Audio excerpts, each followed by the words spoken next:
2024 এর গণঅভ্যুত্থান পরবর্তী সময়ে জামায়াতে ইসলামীর ক্ষমতায় আসার সম্ভাবনা কতটুকু? বাংলাদেশ জামায়াতে ইসলাম একটি রাজনৈতিক দল যার ইতিহাসে অনেক চড়াই উতরাই রয়েছে। সাম্প্রতিক সময়ে দলটি বেশ আলোচনায় রয়েছে। কিছু মানুষের মতে এটি এখন নিজেদের ইতিহাসের সেরা সময় পার করছে। কিন্তু কেন তারা এমনটা মনে করছেন? চলুন আজকের ভিডিওতে এই বিষয়ে বিস্তারিত আলোচনা করি। জামায়াতের উত্থান ও পতন। জামায়াতে ইসলামী প্রতিষ্ঠিত হয়েছিল 1951 সালে ইসলামী রাষ্ট্রনীতি ও সমাজ গঠনের লক্ষ্যে। বাংলাদেশ স্বাধীন হওয়ার পর দলটি একটি গুরুত্বপূর্ণ রাজনৈতিক শক্তি হিসেবে আবির্ভূত হয়। তবে স্বাধীনতা যুদ্ধের ভূমিকার কারণে দলটির প্রতি বিতর্ক সবসময়ই ছিল।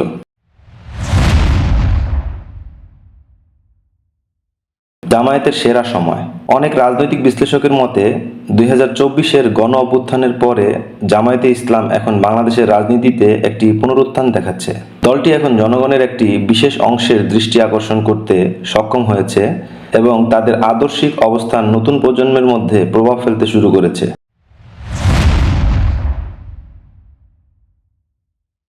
চ্যালেঞ্জ ও সমালোচনা। তবে জামায়াতের এই সাফল্যের পথে বড় চ্যালেঞ্জ ও সমালোচনা রয়েছে। বিশেষত মুক্তিযুদ্ধের সময়ে ভূমিকা নিয়ে প্রশ্ন এখনও বিদ্যমান। তাছাড়া বাংলাদেশের বর্তমান রাজনৈতিক অবস্থানে দলটির অবস্থান নিয়ে সমালোচনা রয়েছে। অনেকেই মনে করেন জামায়াত এখনও তাদের পুরনো ভুলগুলো থেকে শিক্ষা নেয়নি। ভবিষ্যতের সম্ভাবনা। তবে সবকিছুর পরও জামায়াতে ইসলাম ভবিষ্যতের জন্য বেশ কয়েকটি শক্তিশালী কৌশল নিয়ে এগিয়ে যাচ্ছে। বিশেষত তরুণ প্রজন্মের কাছে ইসলামী আদর্শ প্রচারের মাধ্যমে দলটি এক নতুন মাত্রা পেতে পারে। কিছু পর্যবেক্ষকের মতে নতুন প্রজন্মের সাপোর্ট পাওয়া জামায়াতের অন্যতম বড় শক্তি। জামায়াতে ইসলাম সত্যিই কি ইতিহাসের সেরা সময় পার করছে? এটি সময় বলে দিবে। তবে এক জিনিস নিশ্চিত যে দলটি আবারও জনগণের দৃষ্টি আকর্ষণ করতে সক্ষম হয়েছে। আগামীর বাংলাদেশে তাদের ভূমিকা কতটা গুরুত্বপূর্ণ হবে সেটি দেখার অপেক্ষা।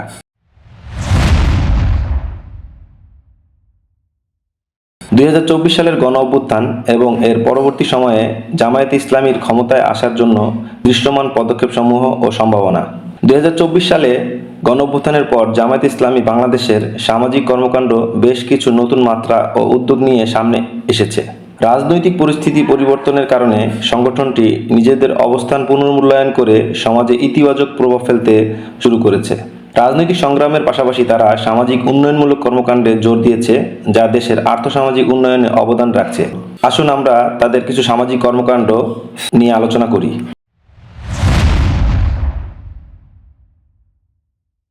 দারিদ্র্য বিমোচন ও ত্রাণ কার্যক্রম। গণ অভ্যুত্থানের পর দেশের অর্থনৈতিক পরিস্থিতি যখন চ্যালেঞ্জের মুখোমুখি, জামায়াতে ইসলামী দুর্যোগ কবলিত এবং দরিদ্র জনগোষ্ঠীর পাশে দাঁড়িয়েছে। সংগঠনটি বিভিন্ন অঞ্চলে ত্রাণ বিতরণ কার্যক্রম পরিচালনা করেছে। বিশেষ করে বন্যা, ঘূর্ণিঝড় এবং অন্যান্য প্রাকৃতিক দুর্যোগের পর খাদ্য, বস্ত্র, ঔষধ এবং আশ্রয়ের মতো মৌলিক চাহিদা মেটাতে তাদের সহযোগিতা উল্লেখযোগ্য ভূমিকা রেখেছে। স্বাস্থ্যসেবা ও মেডিকেল ক্যাম্প। স্বাস্থ্যসেবা প্রদানেও জামায়াতে ইসলামী গুরুত্বপূর্ণ ভূমিকা পালন করছে। গণ অভ্যুত্থানের পর দেশের স্বাস্থ্যসেবা সৃষ্টি হওয়া বিশৃঙ্খলা মোকাবেলা সংগঠনটি বিনামূল্যে মেডিকেল ক্যাম্প পরিচালনা করেছে।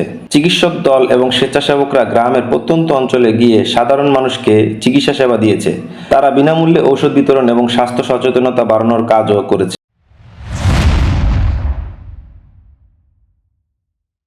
শিক্ষা ও প্রশিক্ষণ কার্যক্রম। জামায়াতের সামাজিক কর্মকাণ্ডের মধ্যে অন্যতম প্রধান দিক হল শিক্ষার প্রসার। তারা গণ অভ্যুত্থানের পর শিক্ষাবঞ্চিতদের মাঝে শিক্ষা কার্যক্রম চালু করেছে। গ্রামের দরিদ্র ও অনগ্রসর জনগোষ্ঠীর শিশুদের জন্য বিনামূল্যে শিক্ষাকেন্দ্র স্থাপন করেছে। এছাড়া কর্মসংস্থানের সুযোগ সৃষ্টির জন্য বিভিন্ন কারিগরি প্রশিক্ষণ কর্মসূচি পরিচালিত হচ্ছে।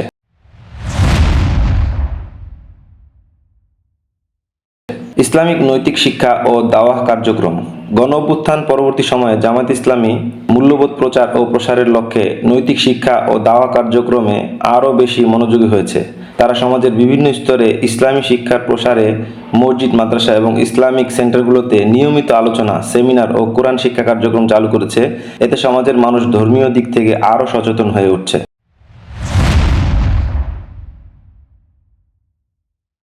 নারীর ক্ষমতায়ন। গণ অভ্যুত্থানের পর জামায়াতে ইসলামী নারীদের ক্ষমতায়নের জন্য বেশ কিছু উদ্যোগ নিয়েছে। তারা নারীদের জন্য সেলাই প্রশিক্ষণ, হস্তশিল্প এবং অন্যান্য ক্ষুদ্র ব্যবসার উপর দক্ষতা উন্নয়নমূলক প্রশিক্ষণ প্রদান করছে। এই উদ্যোগের মাধ্যমে নারীরা স্বাবলম্বী হতে পারছে এবং নিজেদের পরিবারে আর্থিকভাবে অবদান রাখতে পারছে।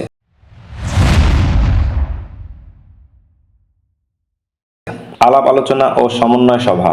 রাজনৈতিক এবং সামাজিক উত্তাপের মধ্যে জামায়াতে ইসলামী বিভিন্ন শ্রেণীর মানুষের সাথে সমন্বয় সভা এবং আলাপ আলোচনা আয়োজন করছে। এতে তারা সাধারণ মানুষের সমস্যাগুলো শুনে সমাধানের পথ বের করার চেষ্টা করছে। গণঅভ্যুত্থানের ফলে সৃষ্ট সামাজিক অস্থিরতা কমাতে তারা সংলাপের মাধ্যমে সামাজিক সম্প্রীতি প্রতিষ্ঠার কাজ করছে।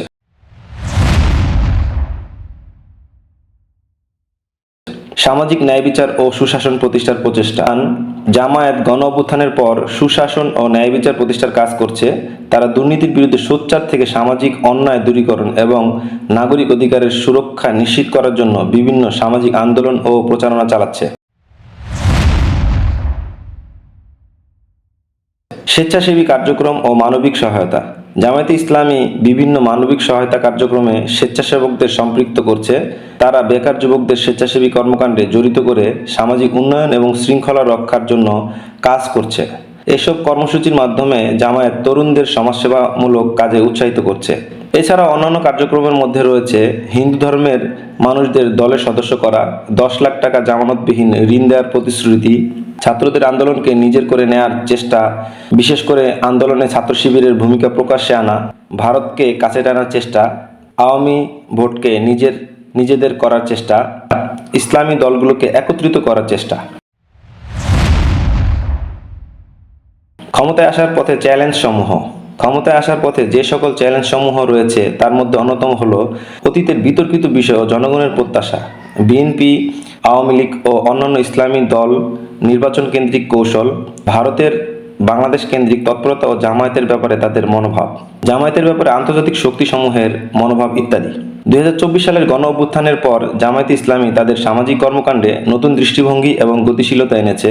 তারা রাজনৈতিক সংগ্রামের বাইরে গিয়ে সাধারণ মানুষের কল্যাণে কাজ করার মাধ্যমে সমাজে নিজেদের অবস্থান আরও সুসংহত করছে। পাশাপাশি ইসলামী দলগুলোর মধ্যে ঐক্য হওয়ার সম্ভাবনা খুবই তাৎপর্যপূর্ণ ঘটনা। বাংলাদেশের রাজনৈতিক ভবিষ্যৎ এখন অনেকটাই অনিশ্চিত, কিন্তু ধর্মভিত্তিক দলগুলো কি এই শূন্যস্থান পূরণ করতে পারবে তা সময়ই বলে দেবে। আপনারা কি মনে করেন, ইসলামী দলগুলো ঐক্যবদ্ধ হয়ে ক্ষমতায় আসতে পারবে, অথবা জামায়াতে ইসলামী এককভাবে ক্ষমতায় আসতে পারবে বলে কি আপনি মনে করেন? আপনার মতামত জানাতে ভুলবেন না। ধন্যবাদ।